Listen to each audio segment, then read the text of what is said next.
காய்கறிகளை கண்டாலே பிடிக்கலன்னு சொல்றவங்களுக்கு இந்த மாதிரினா சட்னி மேக் பண்ணி கொடுங்க. காய்கறி இருக்கிறதே தெரியாது, அவ்வளோ டேஸ்டா இருக்கும். இன்னைக்கு நான் பண்ணிட்டு இருக்கேன் இந்த சட்னி.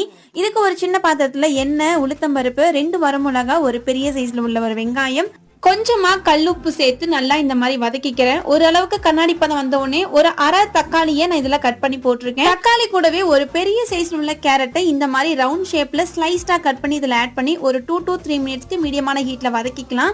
இப்போ கடைசியா கொஞ்சமா கொத்தமல்லி இலை, கறி லீஃப், கொஞ்சமா புளி ஆட் பண்ணி எல்லாத்தையும் வதக்கிக்கிறேன்.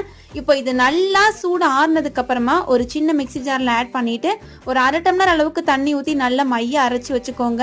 இப்போ கடைசியா தாளிக்கிறதுக்கு எண்ணெய், கடுகு, கறி லீஃப்லாம் ஆட் பண்ணி நம்ம அரைச்சிருக்க இந்த சட்னியுமே இதுல ஆட் பண்ணி ஒரு 1/2 டம்ளர் வரைக்கும் தண்ணி ஊத்தி நல்லா கொதி வந்ததுக்கு அப்புறம் இறக்கி சர்வ் பண்ணுங்க. நம்மளோட சூப்பர் அண்ட் டேஸ்டியான கேரட் சட்னி ரெடி ஆயிடுச்சு. எல்லாருக்கும் ரொம்ப ரொம்ப பிடிக்கும். ட்ரை பண்ணி பாருங்க. ரெகுலர் வீடியோக்கு மறக்காம ஃபாலோ பண்ணிக்கோங்க.